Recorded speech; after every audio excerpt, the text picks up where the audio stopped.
Good morning, good morning, good morning, everyone. You are in this morning. We're in the live in the Black Think Tank this morning on Clubhouse, and we want to thank the founders of this great club for the ability to come in and share our thoughts and our ideas in here today. We This is the Pill Method Club, and we're sharing space with them today. But listen, go ahead and click that green mansion at the top and then push always so that anytime anything is going on in the Black Think Tank, you will be notified and you will be able to get some great content.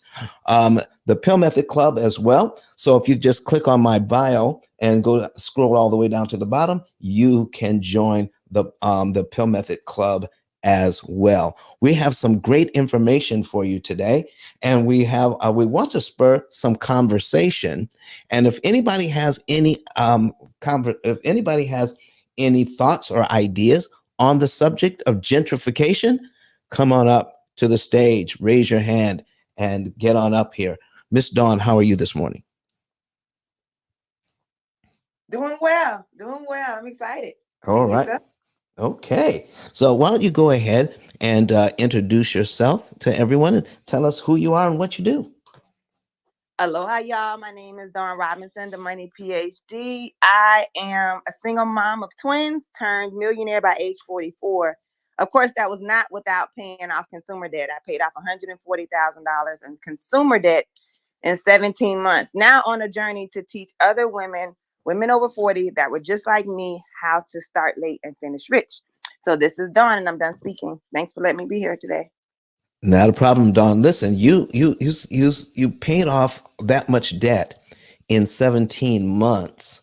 What happened? Did you start making more money? How did you accomplish that? No, I'm a 9 to 5, still a W-2 employee.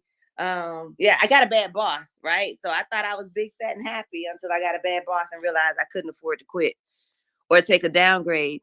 So you want me to tell you the strategy I used or why? Both. Listen, we're letting the room fill up so we can get into our main subject, but go ahead and tell us both strategy and why you did it. Because to be able to pay that off that much debt, most people think you have to be making more money. Oh yeah, no, I didn't make more money. I'm not, and by my job, I have employee restrictions, so I'm not able to make more money. I was just spending more money. I always talk about we make good money, but we just don't know how to keep it. And so really it was the process I call getting financially naked, right? So I looked at my statements and saw where my money was going and realized that I had more money going out than coming in, right? And that old saying says when your income, when your upkeep exceeds your income, then it'll be your downfall. And that was me. I was over $1,300 over a month. So say I was bringing home 5,000, I was spending 6,300. The other 1,300 was on credit cards.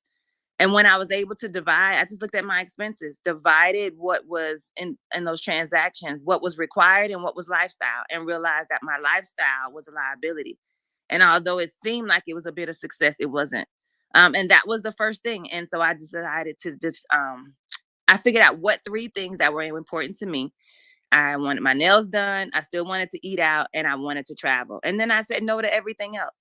And that's kind of how it started. And then in that middle of that journey, I decided, hey, what is the lifestyle I want to live? And that's how I moved to Hawaii. So that's kind of the story in a nutshell. Dawn, thank you so very much for being here today. And how can people tap into you? And who are you really focusing on? Who do you want to talk to about these issues? So I really want to talk to women that are just like me, right? Typically 40 and over in corporate America, mid-level management. And we've gone to college, but we know we make good money. We just don't know where it's at. And so sometimes there's so much shame and guilt around it. And it's those conversations that we need to have with somebody who's been there before. That's who I'm looking for, that believes that they can start late and finish rich. And that's what I've done. So I'm excited to have some new money friends. All right, folks, you heard it. So tap in with Dawn, hit her up on the back channel, contact her through her IG All right. And then if you want to know more about what she's talking about and how we can accomplish these goals. This morning, we have a hot topic right now. You see it at the top of the screen. Go ahead and tap on that, read that. And some of you have heard about it already, that in certain cities in the US, that Bank of America is focusing on Black and Latino neighborhoods with these loans, helping these folks and helping people in these neighborhoods to level up, to be able to be homeowners. And not only are they giving zero down loans, but listen, they are giving grants as well for down payment assistance, closing costs, all sorts of things going on. But it could have an unintended consequence. Okay, it could have an unintended consequence. Listen, I'm going to bring something up on the screen here. So we're going to pull this up, and I want to read. This is from the Forbes article that you have there, and let's talk about it. Go ahead, raise your hands, come on up to the stage, and if you have something to say about this, please do. But let's go ahead and put this on the screen. All right, so what we have here is, all right, this is from the article. There could be a big problem with who's eligible. All right, here's what it says. I've got it highlighted. And if you want to see what we have on the screen, go to ice10k.com and you can click on Watch Us Live. Okay, click on Watch Us Live. If you want to go straight to YouTube, go to ice10kvideos.com and watch it on a separate device. You can actually see us live right now on 4 separate platforms. Okay, so here's what it says, folks. There could be a big problem with who's eligible. It appears the loans aren't necessarily restricted to Black and Latino Americans. Now that's key. That's key. Listen to this. Legally, they could be explicitly targeted to these racial groups through special purpose credit programs, but they're not. That the federal Equal Credit Opportunity Act makes allowable. It's therefore interesting that Black and Latino neighborhoods are specified in the new loan program announced, but Black and Latino people aren't. What does that mean? What does that mean to you? That Black and Latino neighborhoods are targeted with these loans, but Black and Latino people are not. Miss Dawn, do you have something to say about that? What does that tell you? I'm gonna hold my comments until I have further information, but you definitely made my ears perk up. So all right. Now I need to fire up my laptop. So hold tight. All right. So, I'm trying to get some folks up here that have will have some idea of what's going on here. But listen to this, folks. Let me find something else in here so that we can kind of figure out what's going on. So here's the thing. Anyone can apply for these loans. There are going to be, even though the bar is lowered to be able to get the loan, there's still going to be some qualifications to get these loans. So what the articles are saying is that anyone can get these loans. If you're a first-time home buyer, you can qualify for these loans, whether you're a minority or in the majority. And what they're saying is, let me pull up another article here. All right. Let me see here. The company launched, this is from a different article. The company launched its Community Affordable Loan Solution program earlier this week. It offers mortgages that require neither down payments, closing costs, nor minimum credit scores. The lender, per Bloomberg, would also provide down payment grants up to $15,000. These loans would go to home buyers in Dallas, Los Angeles, Charlotte, North Carolina, Detroit, and Miami metro areas. The announcement sparked a backlash. Okay. And what it's saying here is that even though it's these are loans that are targeted for these neighborhoods, what the unintended consequence would be that once you start lending in these areas, okay, once you start lending in these areas, then property values are going to go up. And they're saying that when you offer these loans and you don't specifically say it's for the people who live in the neighborhood, they're saying that white people will come in to get these loans, and then businesses come in, higher rents come in, higher property values come in. Of these stores that come in are charging more money, and the people who live in the neighborhoods, who are working in the area, will not be able to afford the mortgages. Even though you can get a mortgage, doesn't necessarily mean you can afford that mortgage.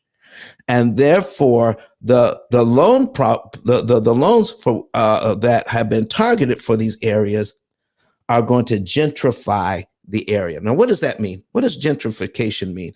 Tabitha wants to come up, and Dawn, if you could help me, and people who want to come up, just check them out and bring them on up.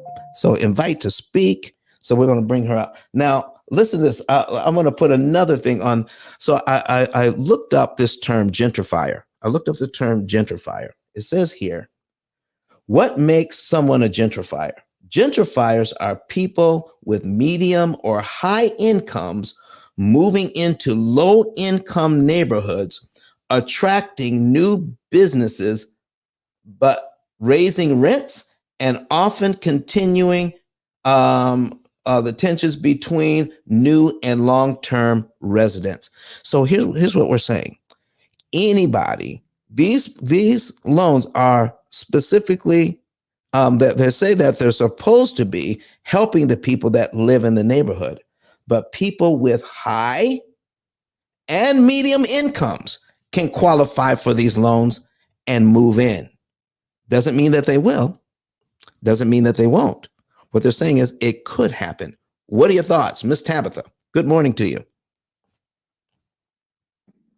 Good morning, Mr. Ice. Greetings and salutations, King, and to all the beautiful queens in the building. Thank you so much for allowing me to be on your amazing stage. I'm really excited to be here. My name is Tabitha Jones. I am a credit coach extraordinaire.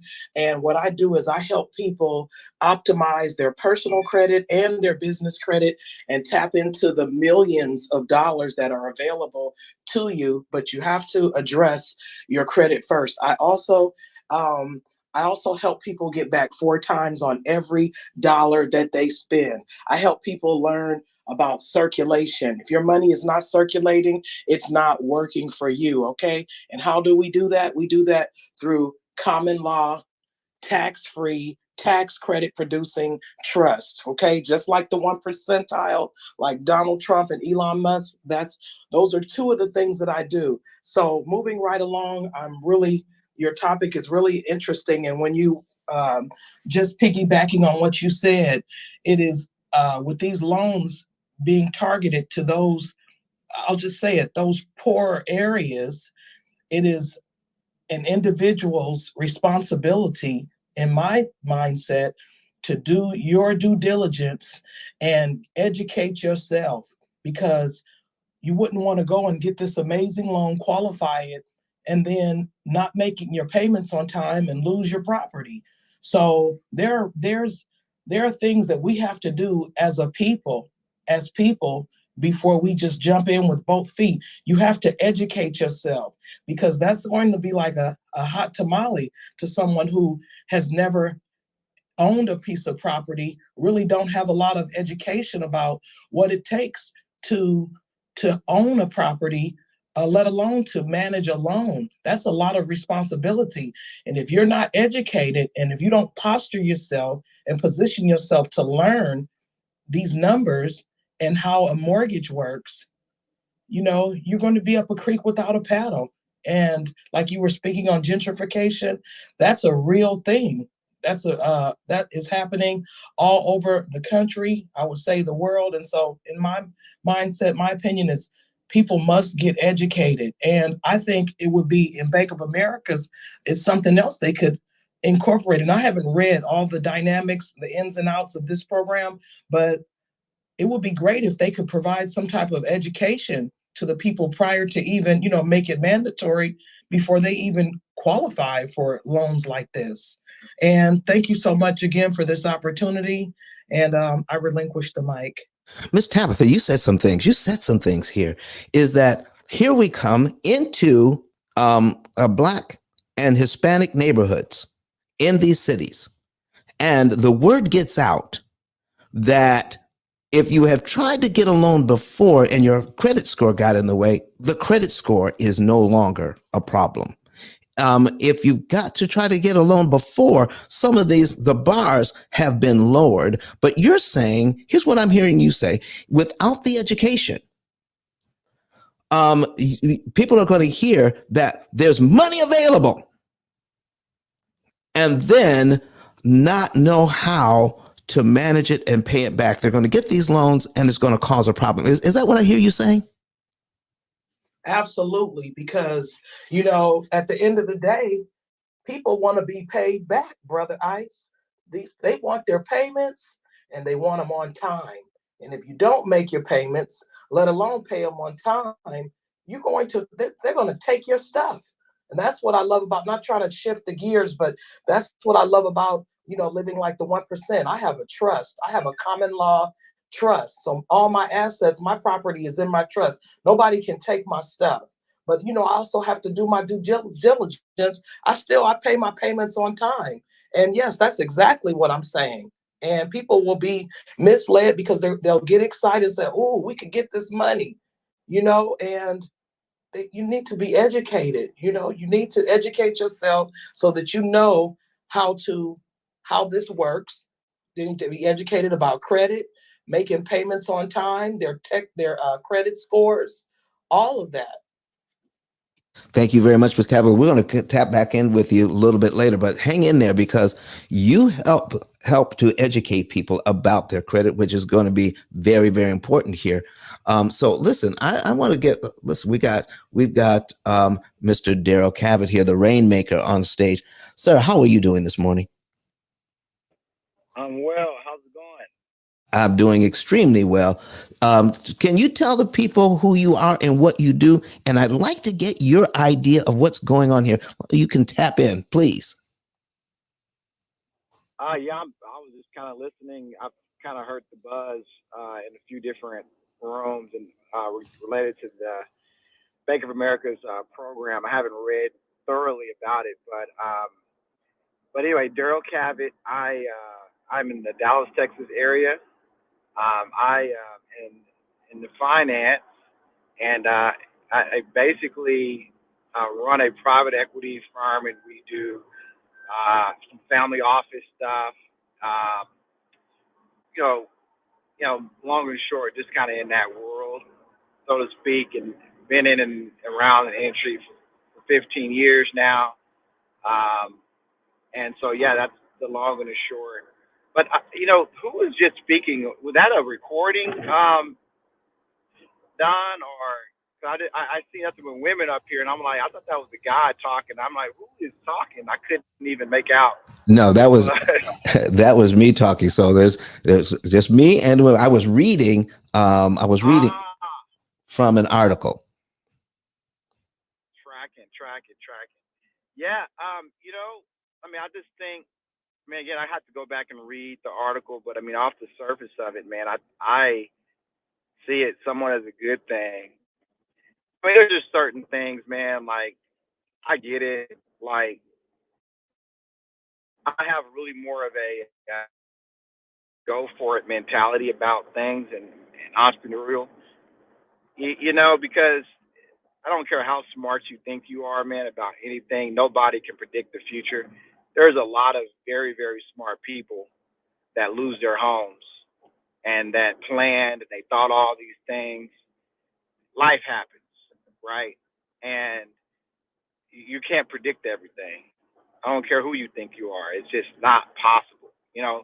And that's not to say to be flippant or to not try to mitigate some factors, but I mean, look, I mean, there was a mortgage company that are going out of business left and right. I mean, here in Dallas, there was a company, it's a billion revenue dollar company called Guarantee Mortgage, and I mean, they just filed bankruptcy last month. I mean, this company does a billion plus in revenue. I'm pretty sure they have a whole lot of smart people uh, around that company. You know, they got paid big bucks to try to keep them from making big mistakes, and I'm sure they did have all the forecasts and everything else under the moon. But hey, man, you know they got caught in a high tide, and the company had to close their doors.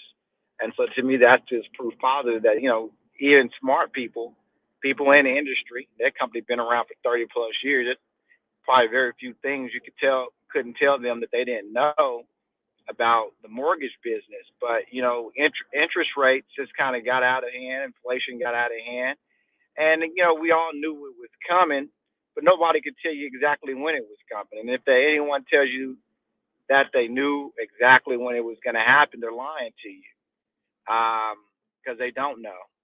And if they did know, then I'm it's just garbage, man, in my opinion. So I think what we're looking at in 41 years, high inflation rates, and the fact that the Chairman Powell and the gang are probably going to be raising rates probably for a while, probably at least for another year or so. Not necessarily the 70 bip variety, but I mean they're keeping an eye on it, and then the market is just they're optimistic. They want to be optimistic that we've seen the worst of it, but quite frankly, no one really knows what's going to happen. So there's going to be more pain, and I mean he's pretty much set that expectation for the markets to be able to, be prepared. So all in all, I think for anyone individually that's getting ready to make a decision about purchasing a home, I mean, yeah, talk to some people, make sure you're putting your best foot forward. But like, I'm more of a, hey man, go for it. That's me, man. Like, if it's something that you want to do what you got to do to get the house, bust your ass off. It's the biggest asset that most people will ever own, and I'm more for go for it type of person. That's my mentality. I'm not this fear mongering type person. All So right. anyway, that's my philosophy on it, man. I don't Well, thank you. whatever which Listen, one. there's that idea that's out there. So listen, it's out there. Let's go for it. Let's get that money.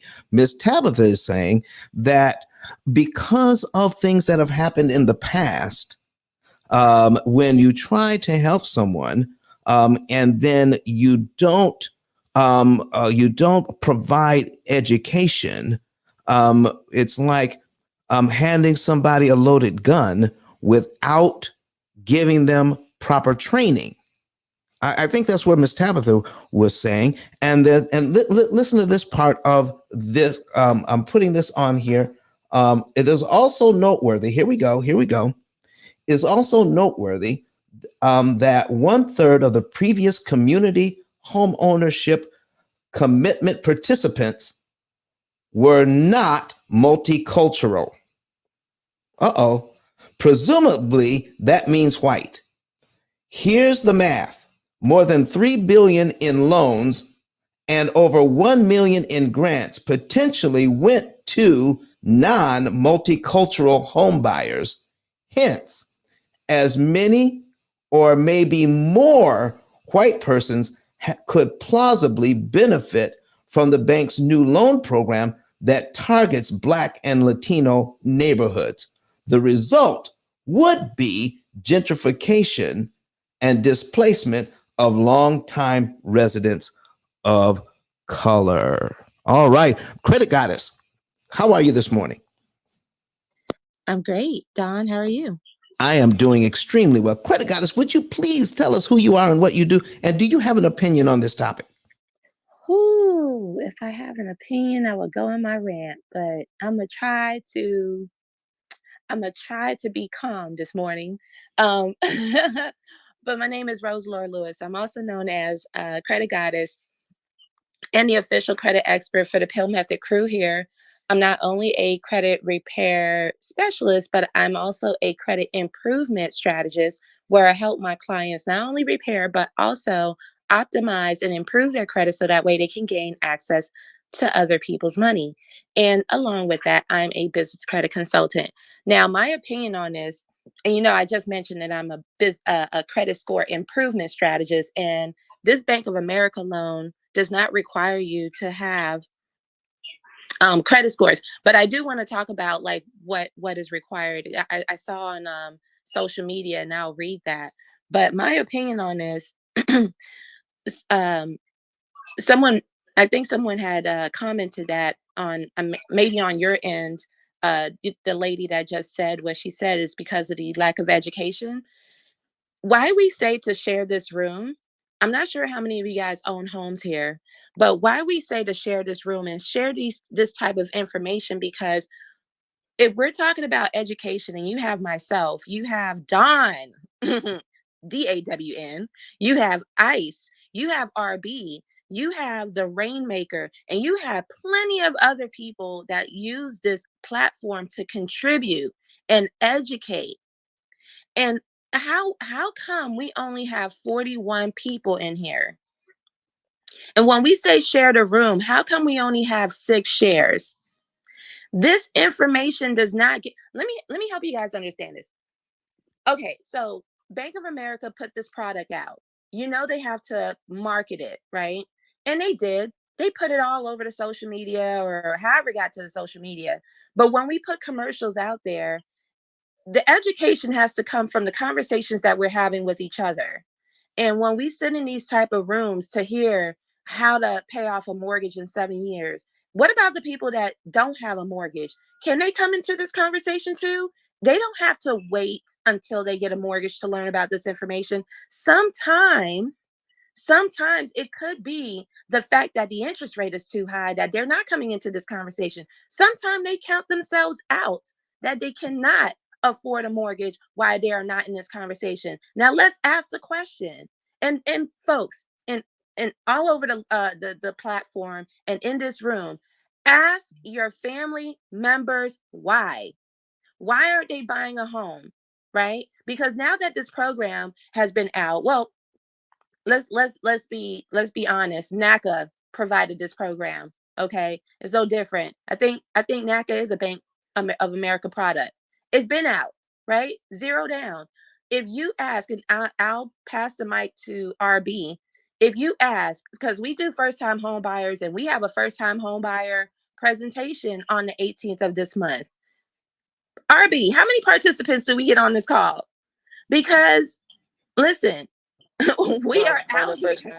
Are you talking about house? Now, this is anywhere like Clubhouse, our event, and anywhere else.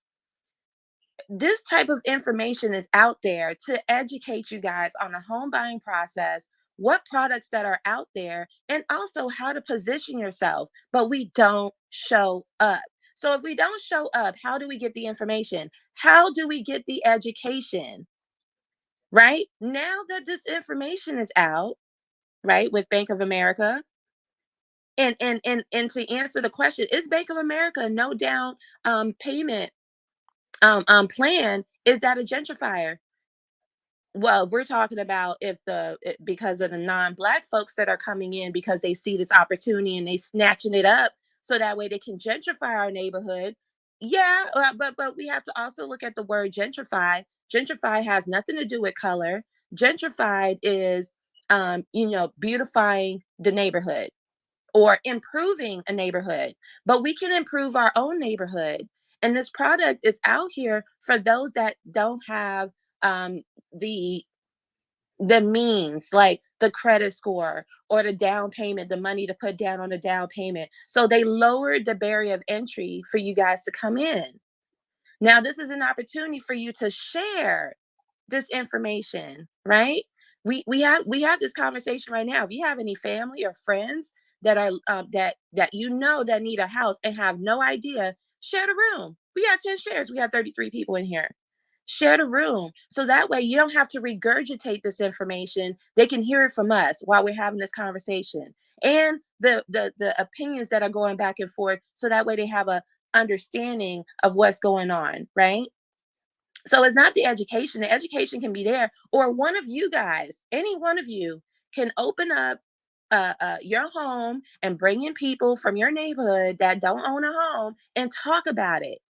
Don't leave it up to Bank of America to do that, because it has to be one of us, me, RB, Ice, Don, the Rainmaker. We have to approach Bank of America and say, hey, can you sponsor this event? We would like to do a first time home buyer. Can we sponsor this event so we can talk about your product to the community? But then when we do that, you guys don't show up. That's what and this is my rant.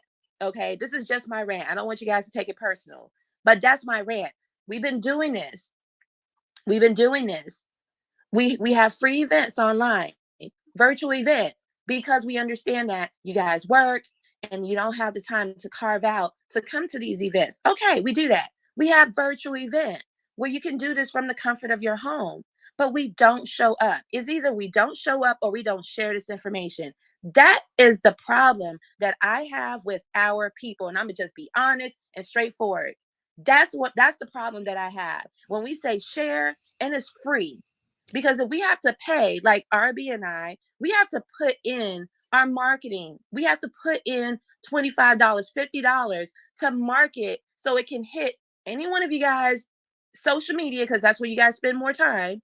Social media, for you guys to see the ad that we're doing a free event to talk about this, right?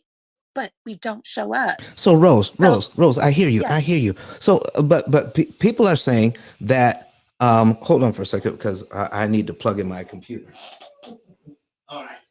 So now that I've done that, so Rose, here's what I'm what people are going to be saying is that these loan programs, okay, because they're not restricted to the people who live in the neighborhoods already, that higher income white folks are going to take advantage of it and then move in, and then those residents who are they're going to be pushed out.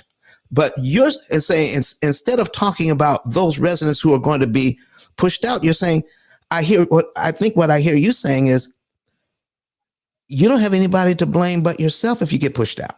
exactly. What? Exactly. Like we should be rushing to this loan right now. But you remember I called you that day when I said, "Hey, have you heard of this Bank of America down payment?" And Yes. I told you, what was I reading to you? The comments of people. Yes. Oh, this is a scam. Oh, this is this. This is that. That's listen. I it's so disheartening just to hear the response from our people, thinking that they're preying on the black folks and they're this and they're that. We already talked ourselves out of this opportunity. And because they have this product, it's gonna be sitting on the shelf until somebody pick it up. So who do you think gonna pick it up? Right from under our nose. Who do you think? The ones that really understand this product. And they say, oh, you know what? While let me tell you, the area that they're talking about is not as high as the ones that's already developed. Where you guys want to live right now, right? It's cheaper. But when we're saying gentrifying, we want to bring in working class homeowners. You know why? Because your taxpayers pay for the municipalities. If you're living in a impoverished area where there's not enough taxpayers, don't expect your neighborhood to look like a neighborhood of homeowners that are paying their tax, that they're paying their tax dollars on their homes.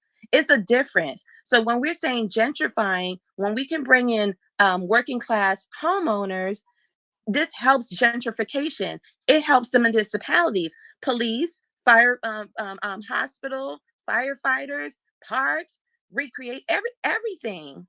So when we come in, when we band together, and we come in as homeowners, it does help the neighborhood. But if you guys are not picking up on this opportunity, they're leaving it open for someone else. And that's crazy how they left it open for other or non-blacks in the beginning, because they already know we're not going to make the move. So here's what I'm saying. Here's what I'm hearing is that there are a lot of things tied to these things, and there are a lot of consequences.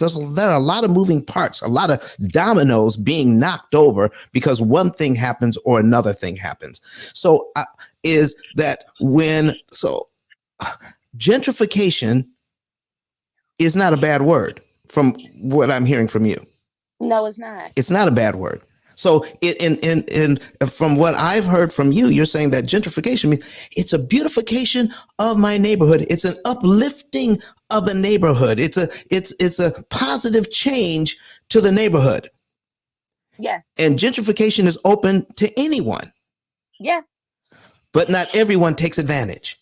Nope. And let me read the definition. Gentrification. Okay. The process whereby the character of a poor urban area is changed by whether people moving in, improving housing, and attracting new businesses, typically displacing current inhabitants in the process. Okay. The other definition, the process of making someone or something more refined, polite, and respectable. That's what I'm finding in the dictionary. It has nothing to do with black and white, right? I want you guys to take color out, but I want you guys to understand the definition. You can gentrify your own neighborhood. That's pretty much what it is. Yes. Fact. You can gentrify your own neighborhood. You just only seen one rate. Well, one race of people does it. That because you move out and you don't want to do it, and then they come in and swoop in and then buy the blocks. It's like certain parts of Detroit. Aisha Denson, lady contractor on Instagram, she told everybody from way back, like, hey, I grew up in Detroit. Y'all need to start investing over here because they putting in bike lanes. Nobody ever cared about us on the Huffy bike. If they putting in bike lanes, that means they're about to build this neighborhood back up. It's going to be better than. And then now everybody is scrambling to contact her because they want her to do the rehabs. They buying stuff off land bank and didn't even have to go to the land bank. Could have just got it for like $100 next door, but he didn't listen to her. So, and she's still doing the same thing she was doing like forever. And Chris Senegal, I just watched the post he put up last night, and he was talking about, and he always he does it. He talks about it, and then he does it, and he puts out the model. And he always says gentrification. You can gentrify your own neighborhood. You can come in and make it good. You don't have to displace people. But what you can do is go in the other blighted areas of your neighborhood. You build up one portion of your neighborhood, you go in the other blighted areas, and then you build that up so you can get the high earners back into the neighborhood that grew up there. And then it changes where you have better schools, better, and it makes sure your taxes don't go up. So the older people that are there that have been there, they don't, you fight for them, and you make sure that their tax bill is not going to be so increased that now they can't afford to live there, because you turn it's just like Tulsa. It's like all of those black neighborhoods back in the day. That was gentrification of land that they bought, they put in, they settled in the area, and they made it great. So it's you can use something that somebody means for your good, and it's all about, you don't have to snatch your hand out of the lion's mouth, but you can ease your hand out, and then you say, okay, well, how can I pay off my mortgage? This Bank of America mortgage, how can I pay it off so it's not predatory? So in anything in your head that is like, okay, this is gonna be bad, this is gonna be, they're gonna do this. Yeah, you know they crap weasels. You know they got sued, and they probably had their lawyer stitch up some little gag order where you don't know that I used to work for the marshal's office, and it would be a lot of prominent lawyers that would come in, and they would come before a judge. They would come before the Supreme Court, and the judge would be like, okay, you did this, this, and this. Nobody knew they did it. They did all kind of godforsaken stuff. You do all this stuff you ain't got no business, and the judge is like, now you have to do so many hours of pro bono. You have to do this. You can't practice for so long. And what did they do? They go out and they start their own firm. and they say we're focusing on pro bono because the little man counts. Boy, please, the little man ain't never counted to you. The reason the little man count now is because you in trouble. But whatever, we'll take what you got because you in trouble now. So I'm gonna send all my friends over there to get this excellent lawyer's advice and free advice, because now you have to do 1,850 hours of pro bono work, real, not just saying, oh, we can't help you. No, it has to be real. You have to take it from the case, looking at the case, evaluating it, all the way to the door in the judgment. And it need to be a good judgment, because you got so many cases that's terrible judgment. You getting in trouble for that. So yeah. So they go out and they parlay they trouble into a business, and then oh my gosh, they're doing so much for it. No, they're not. We know it's a motive behind it, but guess what I'm gonna do?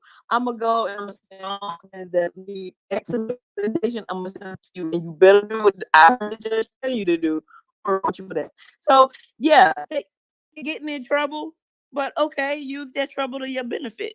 I don't know if y'all can hear me. I got the red bar of death, but Well, that was my morning rant. Good morning, by the way. good morning. You're fading in and out, but we got a whole lot of what you said, Miss Tammy. Miss Tammy, while you're here, we're going to have you introduce yourself, and I'm going to introduce the rest of the mods and anything they have to say on the subject. Miss Tammy, who are you, and what do you do, please? Because I mean, listen, you were dropping some knowledge on us. Well, I'm just Tammy. That's just me. As Kirk put it. Now I'm gonna use Kirk DeBank's description of me. I'm a great connector. I used to think when I was growing up, I had to work in the office, and I used to think the Rolodex was the stupidest, the most stupidest piece of equipment. I'm like, why don't you just look it up? Why don't you just? I didn't understand why, you just flipping through it. I hated the Rolodex, and I worked in an office a couple of summers, and I almost chewed my arm off because I was like, can I go out? Can I just go play in the dirt with the rest of the people? Can I do the grounds and stuff with the rest of the people? I don't want to be in here. It's like, it's easy. You're in the AC all day. But yeah, I don't. So I count myself as an excellent connector in the golden Rolodex. Most stuff I don't know, but I know smart people. So if I don't know about credit, I know Credit Goddess and Los.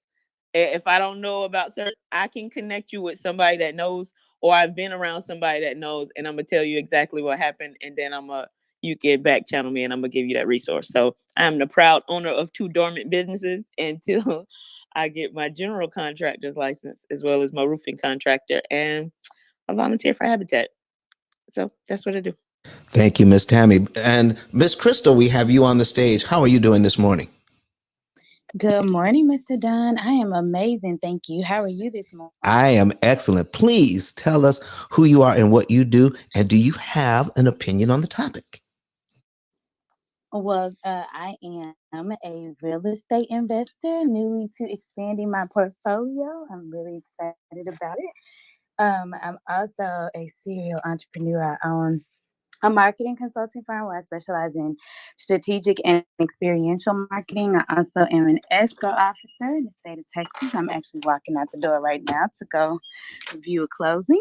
And I also own a luxury travel agency. So that is a little about me and my thoughts on the topic. So I came in at a time when you and Rose, Credit Goddess, to the room, were talking about this gentrification, a good thing. I actually live in very predominantly Black and Hispanic area of Dallas where I actually grew up. I'm a 3rd generation Oak Cliff girl. Both my mom and my maternal grandmother grew up in this area as well. And my years on earth, I never saw this much construction improvement in the infrastructure. They dug into my street so many times to replace gas pipelines, make sure all of our electricity, Encore, who provides electricity, has come out and changed our meters. I mean, they've done so much to improve our area. We have new streets, we have new sidewalks, we have biking trails, walking trails, things that you don't typically see in the Black community that are happening now.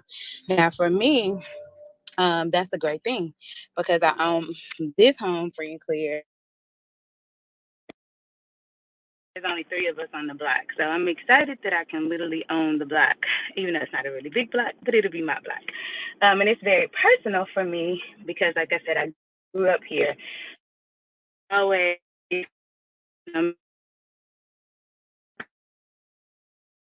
Oh, Miss Crystal, we're losing you. We're losing you just when it was getting good. Okay, just when it was getting good. So, Miss Crystal, when you get a better signal, please come back and finish because we want to hear what you have to say. Hear you because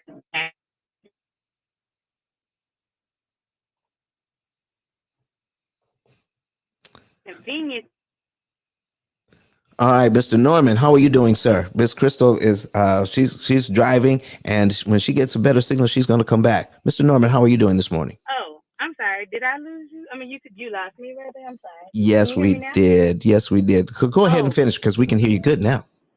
Oh no, so what I was just saying is having grown up in a food, pretty much a food desert, we had grocery stores, but they were not Whole Foods and, some of the nicer stores that I drive 15 minutes north to go to. But now those stores are buying land 5 minutes away from me, and there's a lot of development and improvement. And of course, that's causing property taxes to rise, that's causing, land values to increase.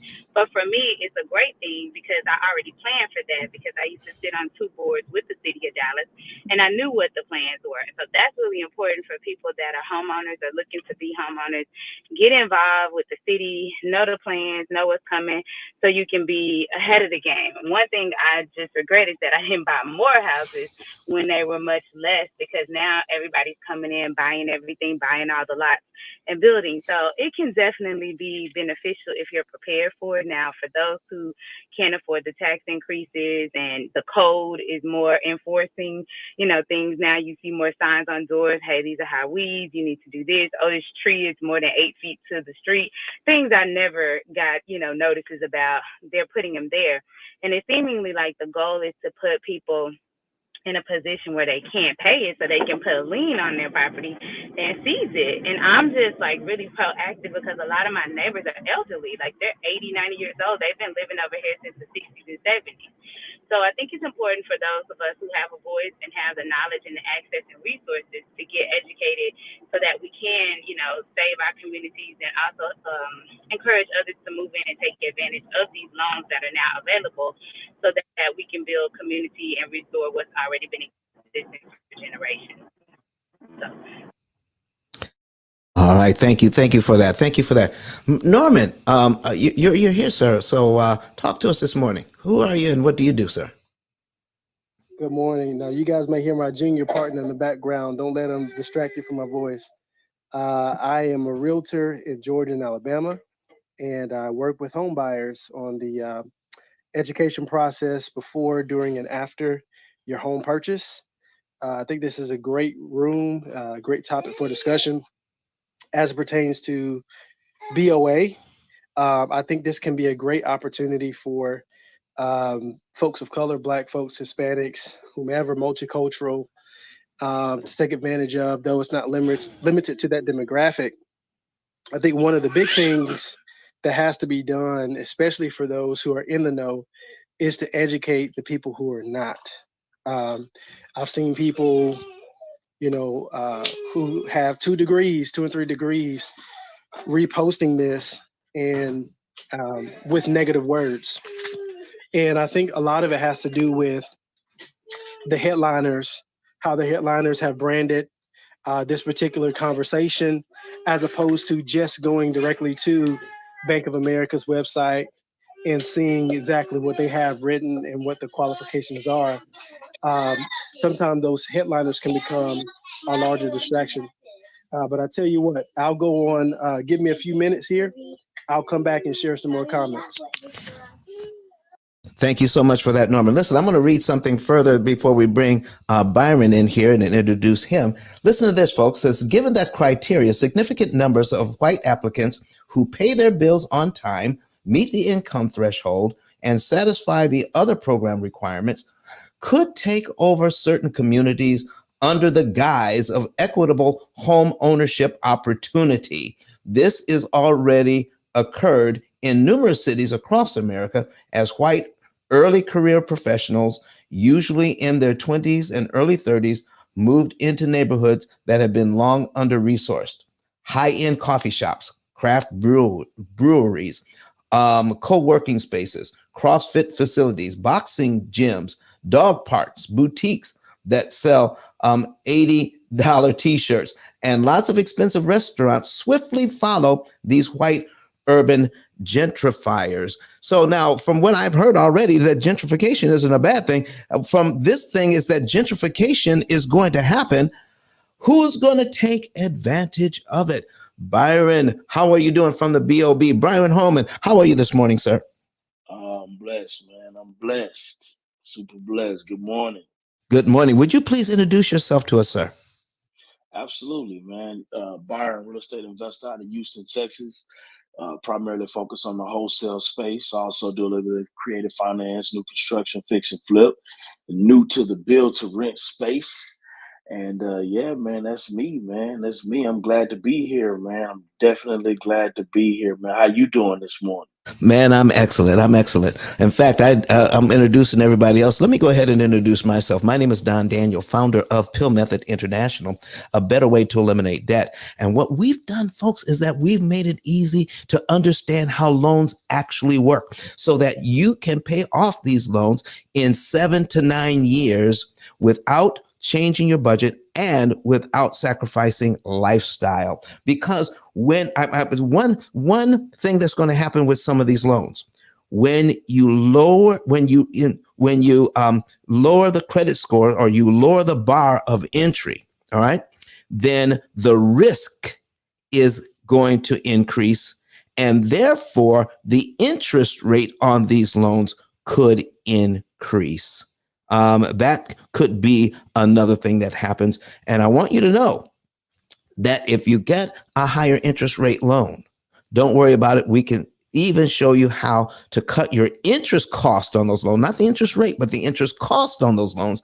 And even those loans can be paid off in an average of 7 to 9 years by cutting out 75% of the interest the bank was actually looking for. So education and technology makes all of this happen. Mr. Byron, do you have do you have an opinion on this whole idea of Bank of America offering these loans in Black and Hispanic neighborhoods, but not specifically to Black and Hispanic people? Wow, that's amazing. You know, I don't know how to feel about this particular loan program yet. I really don't know how to feel about it. I'm not fully educated on it completely, but this is what I do know.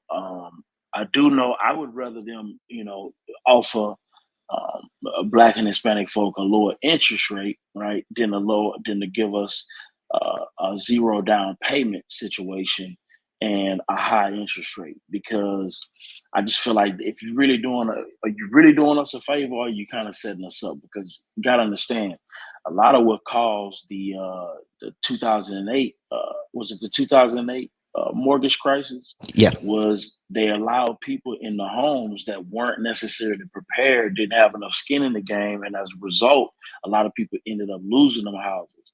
And then when you couple that with the fact that we have even higher interest rates, right, and the fact that they, it's not exclusive to just Black folk, or Hispanic folk. It's more of one of those situations where it's just in our neighborhoods. It just seems a little skeptical to me. And I hate to be a pessimist. When somebody is seemingly trying to offer some good, I hate to be that person. But I'm just speaking on some of the things that I see and how I feel. So, what, Byron? What I just heard is that you are saying that if we lower the bar too much, then people are going to get loans that shouldn't have gotten the loans in the first place, may run into trouble. They run into trouble. I mean, it's a statistical fact that, depending on the amount of skin that somebody put into, in terms of a down payment, usually dictates how well that person will be able to perform on that said loan. Just the skin in the game alone, it's just known. I mean, you don't have any skin in the game, you typically have less of less of an attachment to that particular loan. It just is what it is. And that's just statistical fact. That's not my opinion. So are you saying that there's no value in free? It's no value in free, man. Unfortunately, I wish it was. I wish it was. It's less value. It's definitely less value in free. People tend to not respect something that they just don't have an investment in as much as they do with stuff that they do. It just is what it is. There's a reason why down payments exist. They don't exist just because they're trying to be difficult. They exist because statistically people do better when they have have skin in the game. Wow, you know that what they say, that people who pay attention. I've heard that. Absolutely. So listen, folks. Well, Mr. Don, I had a question. Do you think that now is a pivotal time for something like this to happen? Because with rents increasing, the national average expected to be around $2,000. A lot of people cannot afford these rent increases. I saw someone post on Facebook that they received notice their rent was increasing $800. So that person can qualify for a loan of a zero down payment because they just hadn't planned on buying a home and maybe hadn't saved up significantly. But they know the alternative, if they lose this home and don't pay for it, is that they have to go back and figure out how they're going to pay, close to $2,000 or more in rent. I think that's a big motivator for people to be more responsible and take advantage of an opportunity like this versus, as before, people just were getting into more house than they could afford because of, the industry just didn't have as many stipulations as it does now. I hear you, Mr. Byron. What do you have to say? Tell me this. Why do rents typically go up? Why do rents typically go up? Demand for housing, because they're not making improvements to property necessarily. But absolutely, and as these interest rates increase, right? As these interest rates increase, you got to understand the same person who is paying a little bit higher in rent, right? They're going to be paying a higher payment because they don't have a down payment, right? Then you couple that with new houses come with new problems. It ain't just like you move into a house and everything is good. Nah, man. You got ACs that go out. You got grass to cut. You got insurance to pay, and a lot of times you're gonna pay mortgage insurance on top of that because you don't have any skin in the game, right? So all of these fees, you couple all these fees together. I mean, are you really better off? It's almost like you renting with less of a deal because now you got to take care of all of the problems with the house, plus you got a high payment too. So it's like, what's the difference with a high interest rate? So I don't know. Byron, I always appreciate your input. This is Dawn. And I do think that I kind of agree. I agree that they should be required to put down a down payment. I think it requires discipline to save. It requires discipline to be a homeowner because it's not just rent versus buy, right? It's all the responsibilities that go with home ownership and upkeep, which Byron is talking about, that a lot of people who come from generations of just renting are not aware of. And so the reality is that sometimes our lifestyle becomes a liability and we don't want to talk about that. I think that this program is an excellent program. Actually, it's opened my eyes to even consider going back to my own neighborhood. I'm from the Miami, Fort Lauderdale area. Me too. Broward Yes. County. Awesome. We got to Dade County. So I'm considering it now. And it's made me say, if I were going to invest after 7 properties, I kind of go back and forth on whether I really want to do this again. But honestly, this program has made me think about it. I actually back channel Ice and said, hey, I'm getting ready to jump off here and try to reach Bank of America. But it was a 60-minute call, a 60-minute wait. I am going to take ownership of doing the same thing in my community as a personal thing to just investigate and be open to. And I know that I method helps me do that, will help me do that. And honestly, I think we all should take that same challenge on. But when it comes to rent versus buy, just again, I think they should have some kind of discipline. If you don't have enough discipline to save a down payment, I don't think you wanted to piggyback off of Brian. And I really appreciate this conversation. This is Dawn. I'm done. All right, folks, listen, it's at I had a question. we're at the top of the hour. Miss Tina, we're going to get to you next. Let me reset this room. You are in the Black Think Tank this morning. We are, this is how to pay off mortgages in 7 years. And we're talking about is the Bank of America zero down mortgage a gentrifier? And listen, we need you in here to talk about it. But this is the P.I.L.L Method Club that is sharing space with Black Think Tank this morning, and we want you to come up and talk about it. Raise your hand. Put in your opinion. But right now, folks, we need to go ahead and hit that green matching at the top. Join this club.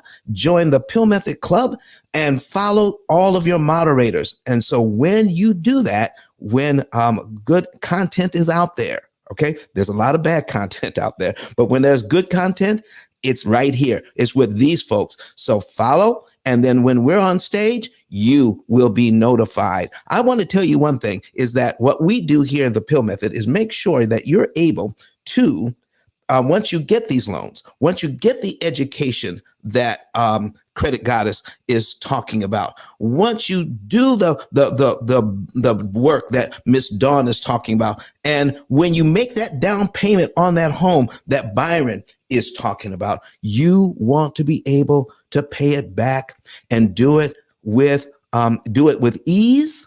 And you want to cut your costs on these loans significantly. You are not required to pay all of that interest. And one person who decided that I'm not going to pay all of that interest and I want to pay off my mortgage faster was E.T., the hip hop preacher, Dr. Eric Thomas. Let's hear what he has to say, and then we're going to bring in Miss Tina. My name is Don Daniel, founder of P.I.L.L Method International, and our team created the most powerful money management, wealth building, debt elimination system ever created. At our recent seminar in Nashville, Tennessee, the keynote speech was delivered by the #1 motivational speaker in the world, Dr. Eric Thomas. E.T., as he's also known, mentioned he paid off his mortgage in 4 years using the P.I.L.L Method. I invite you to watch and listen. Listen to me, y'all. But one of his mentees took us through one of their programs, and I paid off my mortgage. But guess what happened? My marriage went to a whole nother level. And you know why? Because my wife is a security freak. And even when I blew up, my wife would be like, oh, you blew up, but how long is you gonna keep making this kind of money? I was like, I don't know, forever. She's like, you sure? Because I'm gonna keep my license as a nurse just in case you don't. So when I paid the house off, my boy was like, you ain't gotta do that, you can do this. But when I paid the house off using that program, it took the stress level all the way down for my wife because we no longer had a mortgage. Does that make sense? That thing that was coming every month, that was getting on her nerves, we didn't have that no more. And so she was at rest. Did you hear that? No mortgage, no stress. If you would like to become debt and mortgage free within an average of 7 to 9 years by cutting your interest costs by up to 75%, go to pillmethod.com and request a savings and earnings report today. All right, folks, you heard E.T. If you want to be stress-free and mortgage-free, once you get this thing, you want to know how it all comes together, how it all works. And that's what we do here at the P.I.L.L Method. Go to ice10k.com and click on that button that says Get a Savings and Earnings Report. Follow all of the instructions. Then put in your financial data. And then you can know the month, day, and year you could be debt-free and how much interest you can save. Also, there's a button there that says Get the Book. Get my book. It is the only book on Amazon out of 33 million titles that talks about how to read an amortization schedule and how we don't have to pay all of that interest. It gives you the basics and tells you how to understand what we haven't been told about how all of these loans actually work. Folks, it is imperative that we educate ourselves on how these loans work. I want to thank you for being here this morning. And we've got Miss Tina on the stage. Miss Tina, good morning to you. Good morning. I've been listening to this because I plan on purchasing a home within the next year, and I have been diligently saving, and my credit is good, and I have a decent job. But I was concerned about what it means for a zero down mortgage loan. And Byron's commentary has kind of cleared it up for me. But now I had a different question now is like, if a person has been saving and has the down payment, should they still want to take advantage of something like this? And or is there like, what could I do with my down payment if I took advantage of a zero down? Like, how would that, I don't know if you understand what I'm trying to Oh, ask. oh yeah, we definitely understand. Who wants to chime in on that? Dawn, I know I want you to take this one, but I was just so excited. That was a good question. That's an excellent question. Gonna throw it back to you, but can you talk about if she takes the zero and does something different, what could be the different outcome? And how to avoid PMI. And so this is Dawn. I done got excited, y'all. So let me slow down a little bit. Okay, so what I think, if you're gonna do a zero down payment, I think you need to understand how to avoid some of those interest payments and PMI, and making sure that loan will allow you to have them. I think it's called recast. If they'll take the PMI out, because FHA you cannot. You have to refinance completely out of the loan to avoid PMI again. So I'm wondering if Bank of America is gonna make you hold PMI if you don't do it.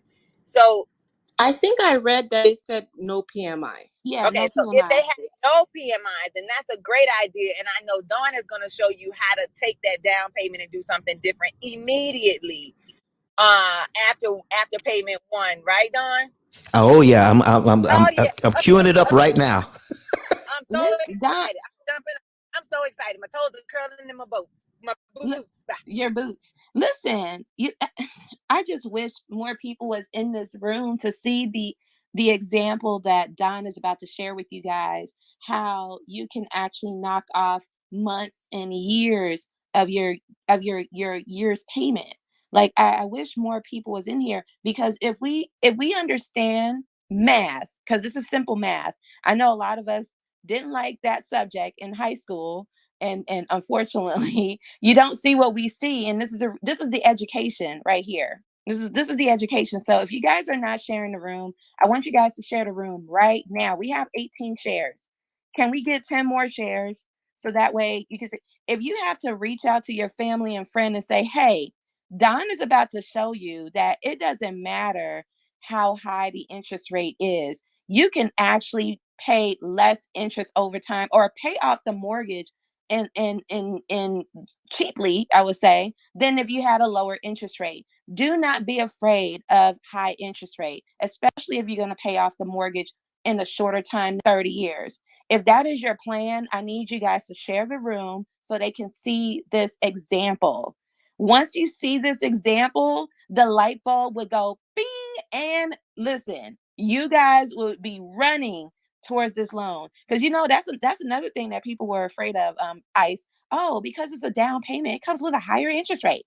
It's like, okay, if you know what we know, we're not afraid of no interest rate. Okay, so go ahead and ping. We got 27 shares. We need 3 more. 3 more, you guys. We got 63 people in the room.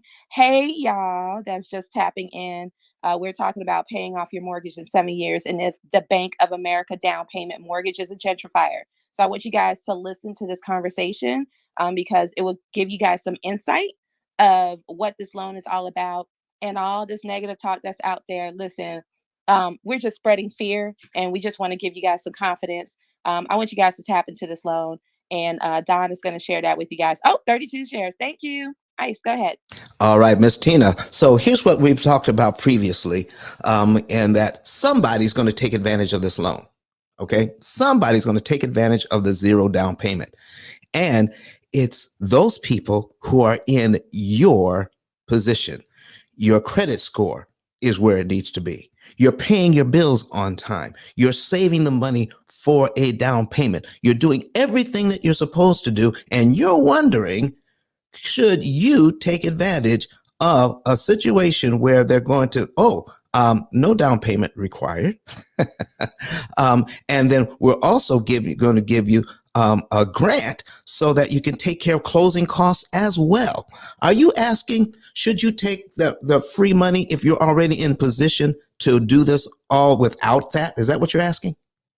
Yeah, that's what I'm asking because, like Byron was saying, like I didn't understand what it means because basically you put down money so that you have a lower mortgage or whatever. So I wasn't sure, like, if there's no down payment, is my mortgage going to be high? Like, what's going to be high? And how am I going to, work with that? All right, that's a good question. Listen, I need to know, are you in a position to see our screen on a different device, like a tablet or a computer? Because I am live on Facebook, YouTube, Twitter, and LinkedIn right now. Are you able to watch this so I can put these numbers on the screen so you can see what's going on? I have a LinkedIn. Okay. I can go to LinkedIn. All right. So you can go to LinkedIn and search P.I.L.L Method. You can go to YouTube and search P.I.L.L Method, or you can go, listen, let's see. I want you to be able to see this. How much house, while you're getting that set up, how much house do you think you're going to be able to qualify for? Well, that part I don't know. Okay. I saved up, I will say I did save up 50,000. You saved up 50,000. Okay. Yes, I did. All right. So, I mean, I don't know. I'm a nurse and, I've been having issues with the fact that I'm a travel nurse and they've been saying like the income is unsteady, but that will not be a problem for you. Okay. So here's what you need to do, Miss Tina. Number one is get yourself pre-approved. Don't let anybody tell you what the deal is, especially if they're broke as two left shoes. Okay. Then go in and get yourself pre-approved, then get yourself a realtor. Because how long have you been a travel nurse? For quite some time. Lord have mercy. The kind of income y'all make. Listen, if I was a banker, I would love to see you walking through my door. Okay. I'm just saying. How does P.I.L.L Method show up on LinkedIn? Is it is it two without words? The space? 2 words. Oh, it's 2 words. Okay. Search P.I.L.L Method or Don Daniel. Oh, Don Daniel. Or either or. YouTube is actually easier. Yeah, it is. If you just go to YouTube and type in P.I.L.L Method, Don's channel will come right up, and then you can see it live. Just put that on mute and then listen to him on Clubhouse. Okay. All right. So I'm going to, while you're doing that, what part of the country do you think you're going to put your house in? Well, I'm currently in the process of moving to Dallas because I was going to rent for a year. Okay. And right. Dallas is where I was going. So, Byron, can I put a $400,000 mortgage in here? And can we get a decent house in Dallas for $400,000? So go ahead. So I see you got me. Go ahead and turn that volume down on that other device. All right, folks. So here's what we're talking about. So if we did this, all right, and let me go ahead and put in 400,000 at 6%. Okay. I need you to see, Miss Tina, that the payment on that would be $2,398.20. Folks, if you want to see this, you can go to ice10k.com, ice10k.com, and there's the button up there to the right says watch us live. You can click on that button and choose any one of those platforms to watch us on.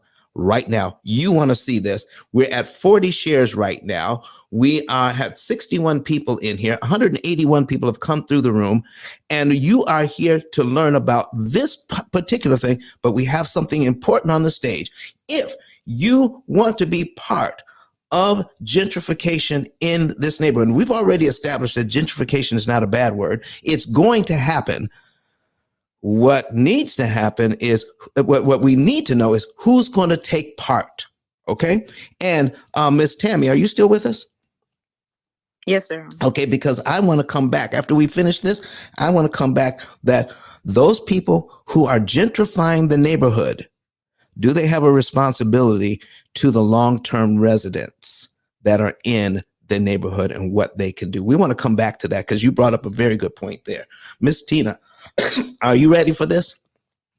Yes. Okay, so here's what we're going to talk about. I'm going to duplicate this tab. We're going to do it two ways. We're going to put $50,000 down on this loan. We're going to make it $350,000. Okay. All right. That's with $50,000 down. And we're going to see what happens. All right. So now our payment is $2,098.43 when we put $50,000 down on this loan. All right. I'm going to go back to the other loan where we did not put $50,000 down. And the payment is $23.98. $23.98. I'm writing this down, as opposed to the payment is $20.98. Okay, so it's $300 cheaper. All right, if you put the down payment down. You follow? All right. So now let's take a look at this other thing. Now here's how the loans are sold. All right. If I keep this loan for 30 years, the bank wants me to pay back $463,000 in interest on this loan if I keep it for 30 years. Miss Tina, are you seeing that? Yes, I got you. Okay, great. So if you can work with me here, you can stay. You can keep your mic open because you don't have any background noise. So let's work together on this. All right. And so now we're going to take a look at the other loan. We're going to contrast $463,000 over 30 years, as opposed to putting the down payment down and having $405,000. $463,000 as opposed to $405,000. Okay. And let's see here. All right. We're talking a $58,000 difference. All right. So now as you look at this, okay, if this was your case here, which would be better of these two loans, putting the $50,000 down or not? Putting the $50,000 down? Okay. So it looks like putting the $50,000 down is the right way to go if you look at it a certain way. Now, here's the other thing. Because we're talking about 30-year loans, you don't have to keep these loans for 30 years. Most of my clients pay off this loan in an average of 7 to 9 years. So if they pay off these loans in 7 to 9 years, then these numbers that they're talking about for 30 years don't even apply, do they, Ms. Tina? No. No, they do not. Okay. They only apply if you're going to keep it for 30 years. Now, let me show you. Now, I'm going to tell you, if a person can afford the payment, I'm going to tell you what I would recommend. What would I do? I would take the loan where I would not put the $50,000 down. I would take the whole $400,000. And if I take that whole $400,000, where's the $50,000? Where's my $50,000?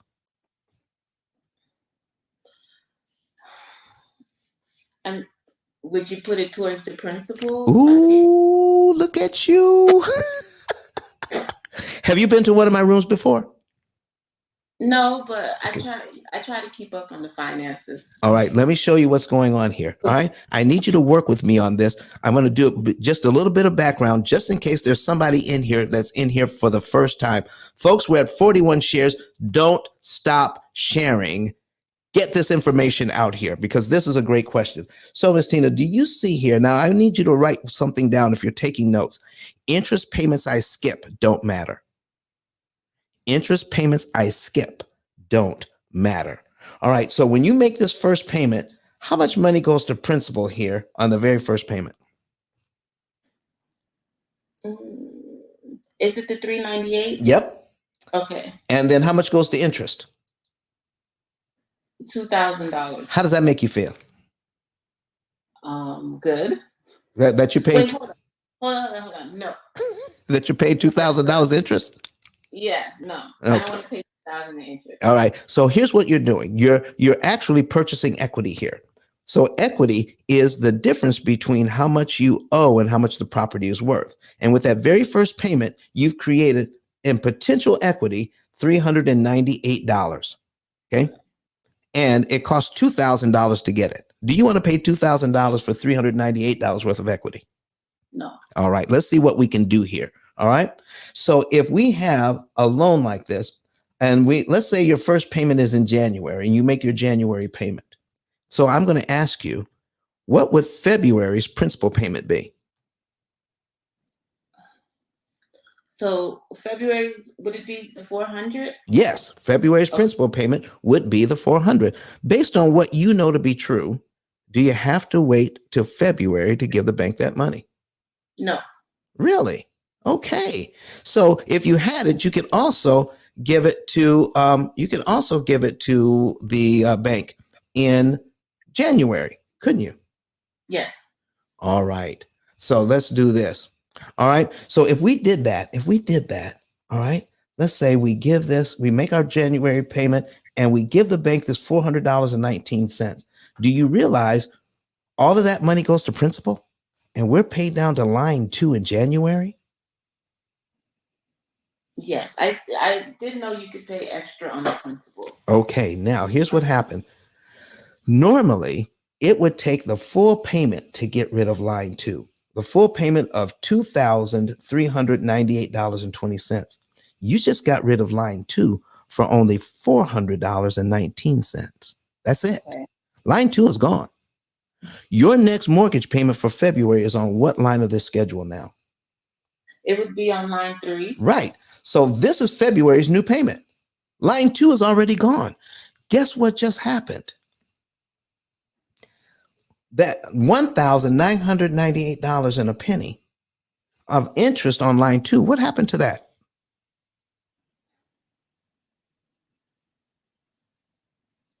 It decreased? I don't know. Most people believe that it decreased. I'm happy to tell you it got canceled. You never have to pay it. So hold on. You never have to pay which one? The $1,998 and a penny. Remember that big number of interest the bank wants? Yes. You just reduced it by almost $2,000 by giving that $400.19 early. Okay. Isn't that good news? Yeah. All right. So here's what just happened.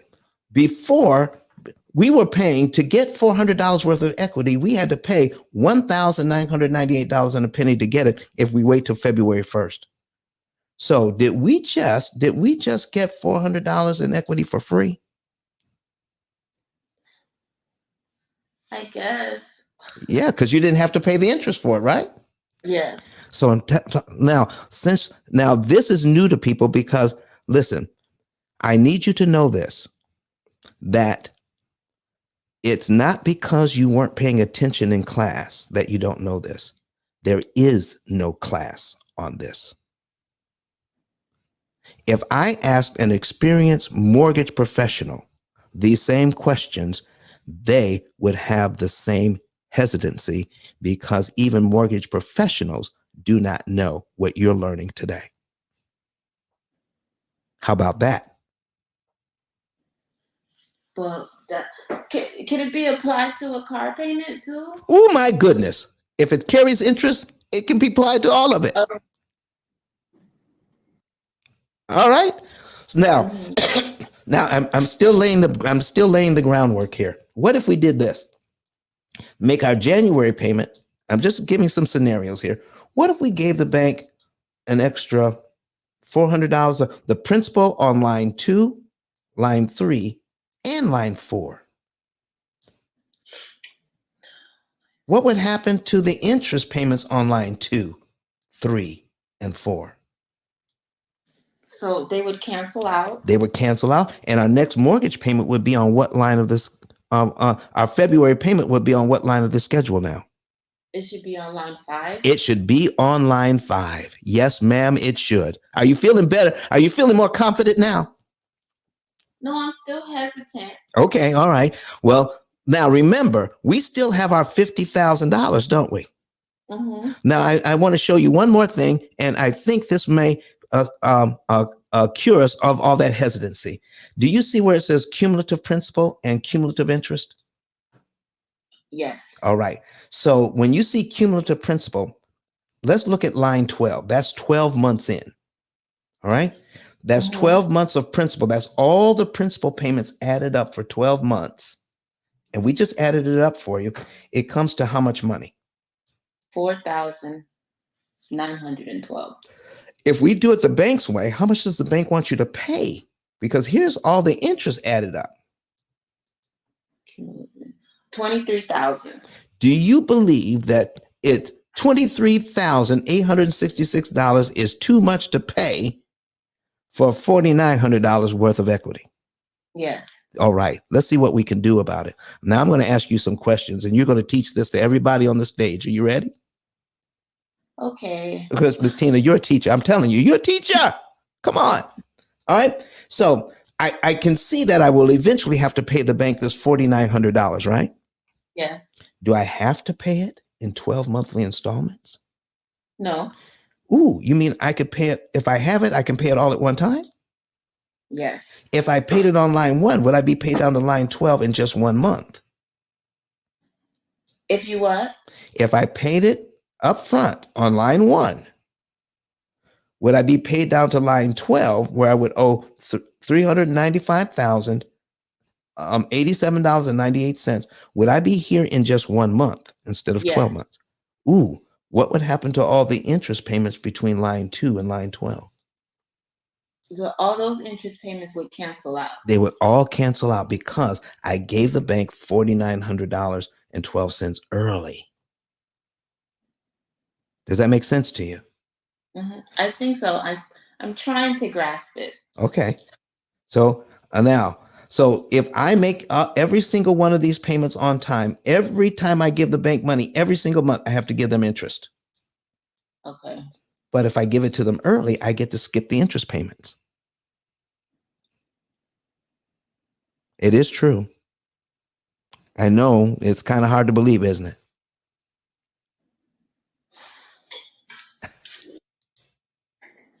All right. So, so you're getting this? Yeah, I think so. All right. I think So, already. all right. So here's what we're talking about. If I do it this way, if I do it the bank's way, to pay my mortgage down from $400,000 from the beginning to where I would pay down to $395,000, okay? The bank wants to charge me $23,000 in interest to do it. That's moving it from point A to point B. But I need to give them nearly $2,000 every month to do that. Does that make sense? Yes. Okay. So if I move this thing from point A to point B in just 1 month, so I'm going to put a calculator on the screen.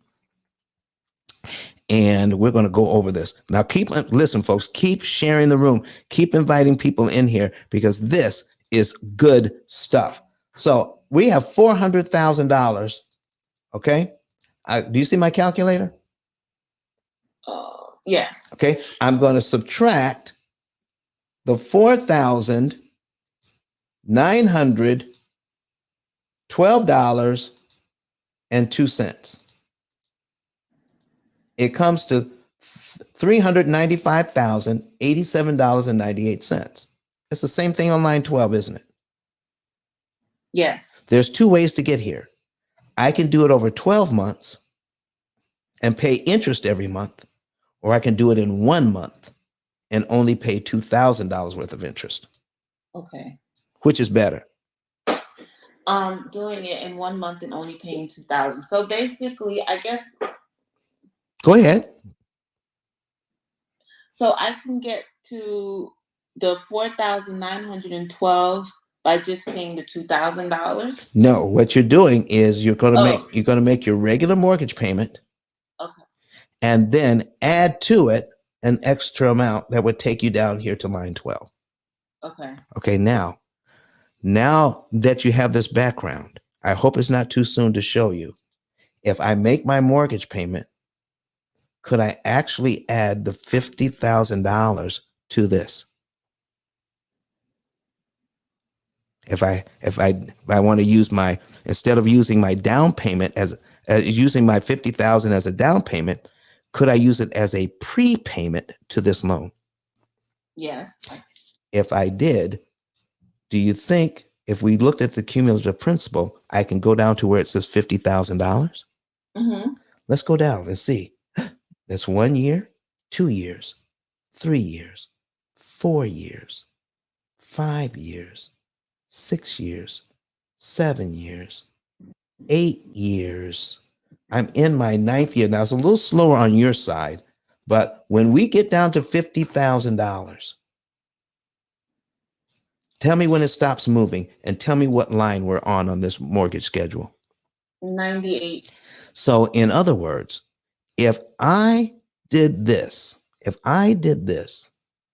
put my $50,000 as a prepayment instead of a down payment, do I knock off 98 payments I never have to make? Yeah. And how much interest did I just save? Wait, hold on. I'm highlighting it for you. Oh.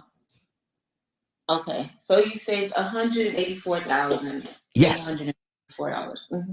Isn't that great? Yes, that is. So which is better? Making my $50,000 as a down payment, okay, and saving $58,000 in interest over 30 years, because it takes 30 years to realize that savings, or use my money as a prepayment and knock off over 8 years. Well, using the money as a prepayment. Right. So you ask, if you take advantage of the no down payment, what could you do with your 50 grand?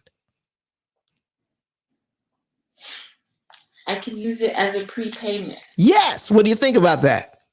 No, I think that's really good. That's awesome, actually. Okay.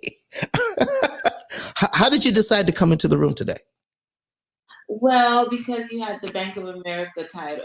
The Bank of America title, because me and my mother's been talking about this loan and what I should do. The other question I had though regarding the loan was that why are they making it neighborhood specific? Like, suppose you didn't want to live in certain neighborhoods. So that was another.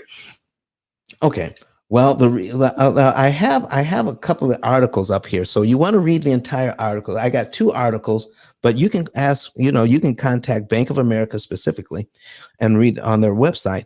But from what I'm able to gather, from what I'm able to read, is that they want to help lower income neighborhoods who had traditionally been left behind when it comes to lending. We want to start lending in these areas. And Bank of America has been accused of not lending in these areas. So Miss Tammy was talking about, you're doing it now because you got in trouble.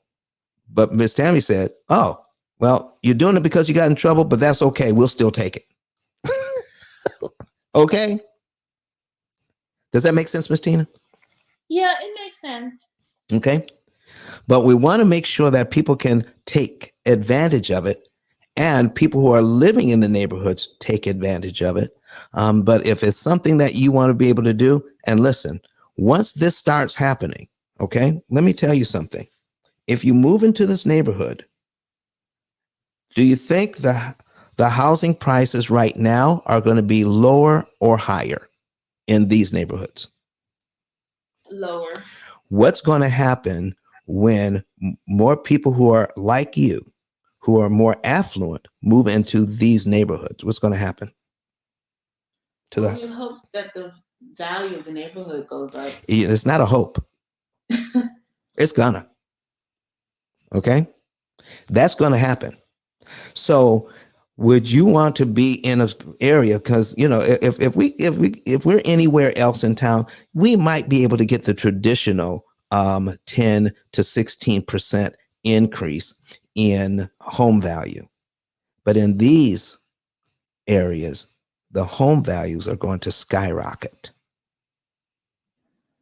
And then what could you do then? Could you then sell that home at a much higher profit and move where you want to move? Yes, that's true. Come on, girlfriend. Okay? Yes. Do you have any other questions for me? No. All right. Thank you. Listen, hang out on the stage. If something else comes up, I hope this has been helpful to you. No, it has been very helpful. All right. Listen, if you want to know what to do about get ahead of the game to get more education, go to, I need you can write this down, is ice10k.com. That's my digital business card, ice10k.com. And then you can click on get a savings and earnings report. And then we can put some information in here for you, or you can put it in yourself. And if I had this mortgage, when would I be done? And how much interest would I save? And most of our clients are paid off in an average of 7 to 9 years. Hey, Dawn. On all of the debt. Yes, ma'am. Sorry, Terry had a question about closing costs. I answered it, but I wanted you to answer officially. Go ahead. About closing costs, whether there was a savings with closing costs. Could you answer that, please? You mean as far as this this loan product? That's what I assumed. I told her that sometimes the closing, it just depends on the loan and loan product. But if the closing costs were able to be rolled into the loan, then it would just apply the same. But I want you to answer. Well, see, here's the thing: this particular loan product, they are giving grants for closing costs. This particular product, up to $15,000. Yeah, I don't know if the question was specifically to the product, but just closing costs. It looks like a first-time homebuyer question. So okay, that's a first-time homebuyer question. And who's here that can answer that? Because I am not a realtor. I don't want to touch that. Okay. But there are a lot of things that can be done to reduce or mitigate closing costs on these loans. Since I am not a real estate professional, I will defer to somebody who is, but I will let you know, whoever asked that question, there is something that can be done. Get a very good real estate agent, or go to one of these other rooms like in Mortgage Syndicate. Ask that question, and I'm telling you, we're going to be in the Mortgage Syndicate come Sunday anyway. That would be a very good question to bring up there. All right. And if there are any real estate agents in the audience that want to raise their hand and handle that question, please come to the stage. Hey, I'm sorry, Don. This is Norman. Don, did you ask a question? And if so, could you ask that again? All right. So the question had to do with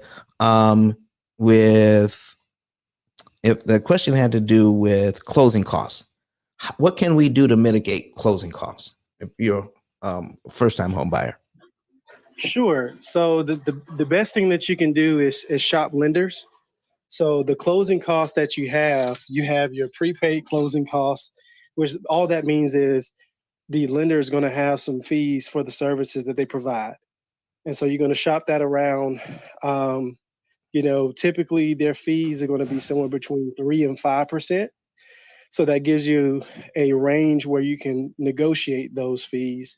And typically, if you're up on the margins and those numbers working out for you, the lender should be willing to help you reduce those fees. Now, a lender will also can make recommendations on. And Norman, do Yes. me a favor, and let's see. I'm a first-time home buyer. Can you give me something that is something that I can easily understand, because you're using some terminology that I would have to ask you about. So what could I do? Give me some things like 1, 2, 3, but you can leave out the details. What some of the things they can do to lower the amount that they would have to come out of pocket? Can you give us a 1, 2, 3? Yes. When you go to a lender, however many you go to, and I'll recommend at least going to 3 different lenders so you can compare their costs. You're going to ask them for what's called a cost estimate worksheet. That's a worksheet that's going to show all their fees. It's going to show all their fees based on the loan amount. So if you're getting a loan for $400,000, they're going to show you how much cash you need to bring to the table and how much you're going to be charged in fees. What you can do with those worksheets is compare them. So if you go to company A, company B, and company C, you're going to see all their fees. So you can go to company A and say, hey, company B is charging me, $1,000 less to do business with them. What can you do?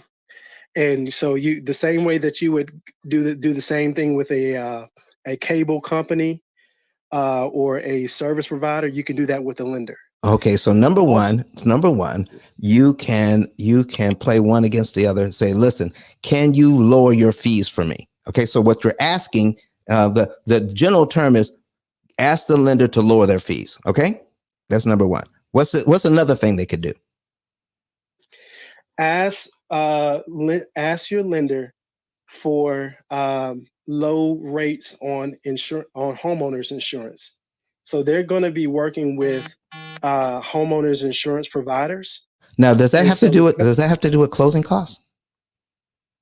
No, We're only talking about closing costs here. She asked specifically about closing costs. What can we do to mitigate closing costs? Yeah, so that's going to be your best thing. So you're going to shop and ask them to reduce their fees. Okay. Are there any credits? Are there any credits that might be available that we can ask for? What do you mean by credit? Ask that. Well, is there something that we could do so that we can get creative about getting rid of the closing costs?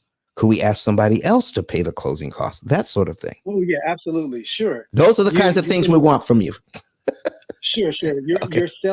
Your seller can pay the closing costs, but now that's going to come from your realtor negotiating that with the contract. So once you put an offer in on a home, you can put an offer in on a home and ask the seller to pay those closing costs. So if you have to bring, let's say, $7,500 to the table or $10,000 to the table, and you need all of that, or let's say you're short $2,000, you can ask the seller to bring that and pay your closing costs. All right. Thank you, sir. Thank you, sir. Listen, does anybody else, if there are any other ideas about that, we would love to hear it. But there's always something you can do. Get somebody who's a seasoned person who can help you to negotiate. They know all the tricks of the trade by now. There are ways to get those closing costs handled so that you don't have to come completely out of pocket for them. All right. So listen, folks, we got some more folks on the stage here, and I want to get to them. Derek, what's going on, man? Are you able to talk to us right now? All right. And so all of our new moderators, go ahead and flash your mic if you can talk to us right now. We got Derek on the stage. We got Coffee Brown on the stage. Can you guys talk to us? All right. Hey, Miss Coffee. Hey, good morning. I'm already in the office, but I'm here. Good morning, everybody. All right. Thank you very much, Ms. Coffee Brown, for being here this morning. And Derek, I know you're busy, man. You're a busy man. Whenever you're ready, just flash the mic or just break in there. Mr. Don, what's going on? I see you, man. I see it. Folks, Derek, we're talking about this new BOA loan here and taking advantage of these loans.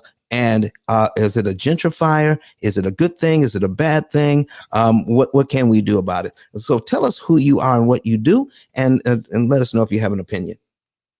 Absolutely. So I don't know if I have much of opinion on it, but I do know I've been spreading the word to a lot of people that I know that can take advantage of this. I've been screaming it to people, right? But other than that, my name is Derek Forston, guys. Hopefully I can be heard because I'm in an area where usually I'll lose signal. So Don, I'll let you tell me if I drop out. But again, my name is Derek Forston. I'm a buy and hold investor, and we primarily focus all of our real estate housing the homeless or people that are usually less fortunate than us. We do that in something that we call the shared living environment. So again, to make a long story short, we take one asset that can be a 4-bed, 2-bath home, and we put 2 beds in each room, just like you see in my picture. And that's what we call taking people from homeless to hopeful. And all of that just came from a social worker background standpoint. I saw a lot of bad conditions when it came to housing as a social worker, and we just wanted to kind of be a change in that. And God just blessed us, man, Don, and you know all about this, where we were able to kind of come up with this ILF model, which stands for Independent Living Facility. And essentially, guys, this is where you're able to start your own housing program, right? and you don't have to own the property, and this doesn't require a license. So a lot of you guys have heard of group homes and things of that nature, but what we do, it doesn't require a license at all because the only service we're offering is housing. So that's what we do. We also tap into the Section 8 or anything that's affordable housing. That's kind of what we do. So Don, I appreciate you letting me share. And if you guys have any questions, I do have a few minutes. And Don, I'm super excited today, Don, because I'm actually on my way to the cul-de-sac, and that's where most of my ILFs are. And I'm meeting a gentleman that has a nonprofit organization that's part of a re-entry program. So we got another opportunity today to house a lot of people, man, that are exiting the jail system and coming from other treatment centers. And Don, the greatest part about it, big bro, they pay for it, right? So I don't even have to worry about where the income is going to come from. They actually pay for these guys 3 to 8 months until they get on their feet and find them a job. So we're just super excited to be a part of that. And I land my plane there. Thank you so much for that, my brother.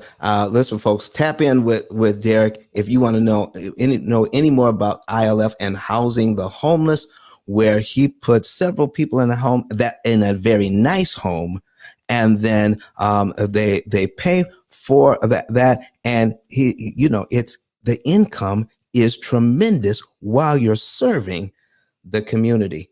All right, and folks, I want to get back to Miss Tammy right quick before we end here, because we're ending at the top of the hour online. Okay, that's going to go away in 12 minutes.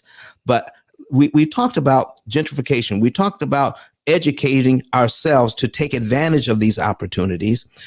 We talked about, yes, it's going to happen. It depends on who it's going to happen to. So let's see how we can level up in our own neighborhoods.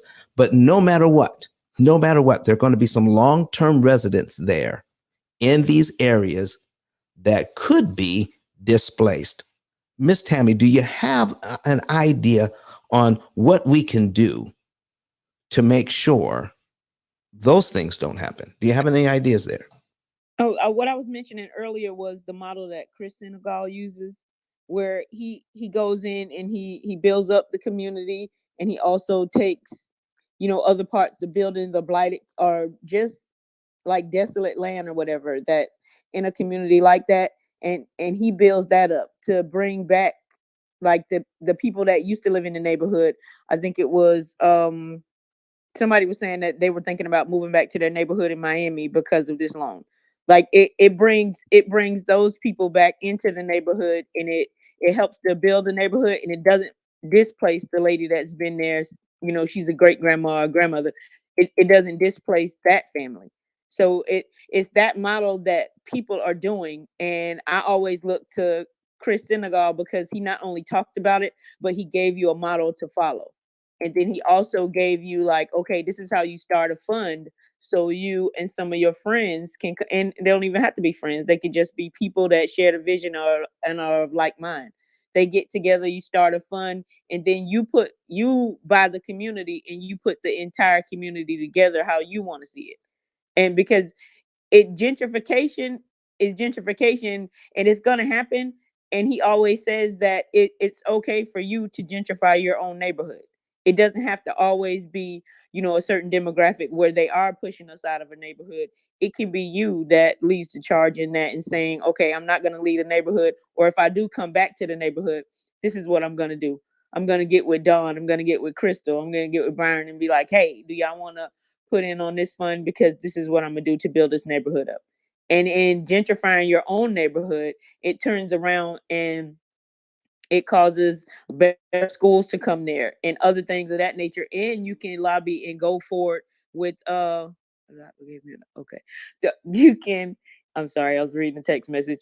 You can go forward and you can lobby for stuff. Now I don't ever want anybody to think that I trust Bank of Scam America. I do not trust them. I don't. It's like the bully in school. The daddy don't know he a bully. He finds out and then he comes and whoops him at school. Yeah, that used to happen. So you come and you tell your kid behind up at school, and now he got to be good, or the teacher's gonna call the daddy to come back up there and show out on him again. So he being good, but he's still pushing kids when ain't nobody looking. That's Bank of America. It's like you being good because you were forced to be good. I still think somebody needs to sue them and say, okay, you put this out here because you got in trouble. You put it out here, but you also put it out to everybody. So don't try to act like you're just doing something for our community. You put it out here. It's like peanut butter, but it's mixed with a little bit of poop. So and yeah, they doing it, but I still think somebody needs to hold them to the fire. And even okay, if they say, well, we're doing this, we're doing that, because they're gonna always find a loophole. That's how they get out of the legal mess they're constantly in. They always find a loophole to make themselves look good, and it's marketing. It's marketing, because if you do come through the door, so you can qualify for this loan, and then they say, hey, you don't qualify for this product, but we got this other one right here. So fill out for this one, and we can hook you up on that end, but you don't qualify for this one. But I'm pretty sure that's going to be some of that dancing around too. But at the same time, it's like, use it to your advantage. Nobody said you couldn't grab a triplex or a fourplex. You grab a fourplex or a triplex, and then you live in one, and then you do the ILF model. So whatever you were worrying about being able to afford, now you can afford it because you got the state paying you money. You got other agencies paying you money and saying, hey, Tammy, I need you to do this. You live in there for however long that stipulation is. You move out, and then you got money from your ILF model. You snatch up another fourplex, and you continue to do that. And then when you 5, 6 fourplexes deep, then you say, you know what? I want to move into this. I want to move into that. And then you can buy your dream home. And your dream home can be a cul-de-sac that you done popped up the whole neighborhood. Wow. You own the whole neighborhood. It's nothing wrong with doing that. It's just you have to open your mind to other possibilities. Like Wow. you can't stand there and be under the rule of an oppressor. You got to have a way to get out from that. You got a freedom number.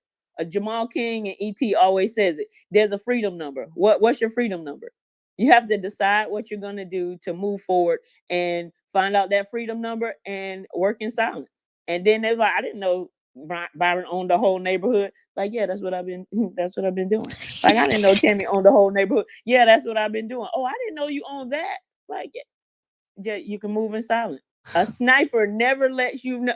The only thing the person that ever, and this is what my Marines tell me, but the only thing that a person ever knows that's under a sniper scope is like, is that bees? No, it wasn't a bee. And that's the end. Like that's the way you need to move in silence. It's like that you need to be calculated. You need to have certain things under your scope. You need to be mission focused. Like the Marines had a saying, mission just mission focused, and make sure you're concentrating on your goals, and that's it. Like, Miss Tammy, thank you so much. Kurt Nugent came to the stage. Kurt, what you got for us, man? Did you come? Did you want to say something? All right, he may not have. Listen, if you want to say something, Kurt, you know he is my engineer. He's the one that keeps things going here. You might be talking on mute. Oh no, he's not. No, I just came on Clubhouse. I didn't come to this. I just was on Clubhouse looking at something, man. I apologize. Okay, that's okay, man. That's all right. What's going on, Doc? Listen, Doc, I just wanted you to have an opportunity to speak because some of you stay in the background. You're making me look good online, and I just wanted to make sure that you had a time that you wanted to participate. I just wanted to know. Oh, I always know that I can chime in, man. But listen, All right. You guys are dropping gems today. I'm doing my research in the background. This Okay. is awesome content, man. Go ahead.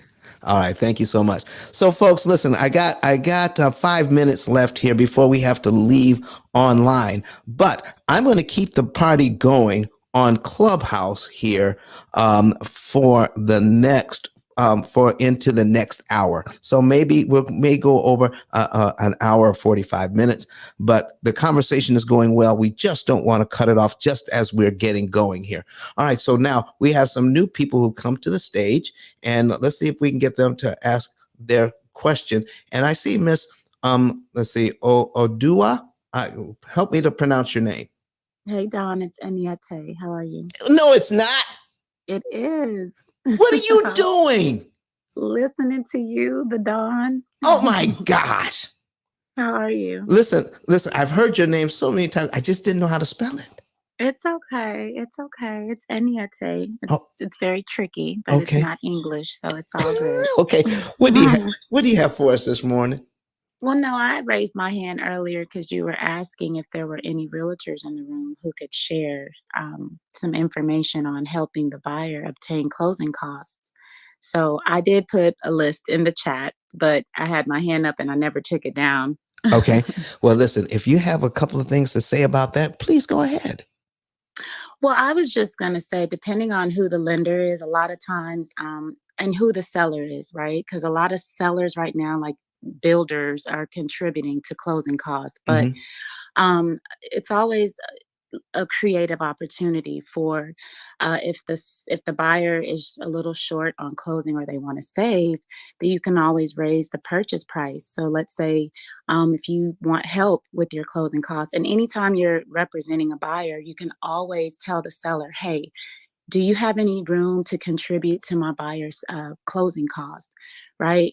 And then they can say, well, how much are they looking for to make this deal happen? So you can ask for $3,000, $5,000, any number will help. You can also have the lender offer lender credit, where they can also contribute in some way in the financing, where it'll give you a credit as well as the buyer. So or they'll allow a gift, right? Because a lot of times when you're going through the closing process, the bank definitely needs to source all funds. So you can't just have money pop out from anywhere, but you can have like auntie or mom or, sister contribute, and the lender will allow that for you to use towards your closing cost. But I wanted to ask you a question since I'm up here and I have a mic. Listen, you're going to be next to ask your question. So we're at the top of the hour, folks. Listen, you're in our club, the P.I.L.L Method Club, but we're sharing the space with the Black Think Tank, and we want to thank the Black Think Tank for allowing us to be here today and to share with you this content. We have to say goodbye to everyone who's watching us online. I want to thank you all for being here, and let you know that this content is going to be up on YouTube, Twitter, Facebook, and LinkedIn forever. So I'm glad you were here. I'm glad you were able to share with us. And we're going to be back here on Sunday. We're going to be back here on Sunday, and we're going to be talking about, did Dave Ramsey disrespect the P.I.L.L Method? Did Dave Ramsey disrespect the P.I.L.L Method? Does he know who we are? And what is he saying? What is Dave Ramsey saying about the P.I.L.L Method? That's going to be our focus. I may have to change the title on Clubhouse because using his name may get a shadow ban. But just so that you know what we're going to be talking about on Sunday, be back here at 8:30 a.m. Central Time, 9:30 Eastern Time to find out what Dave Ramsey is saying about the P.I.L.L Method. We're going to give our last word to Dr. Eric Thomas, and we're going to say goodbye to everyone online. See you on Sunday.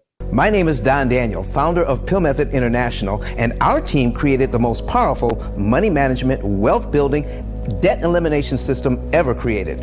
At our recent seminar in Nashville, Tennessee, the keynote speech was delivered by the #1 motivational speaker in the world, Dr. Eric Thomas.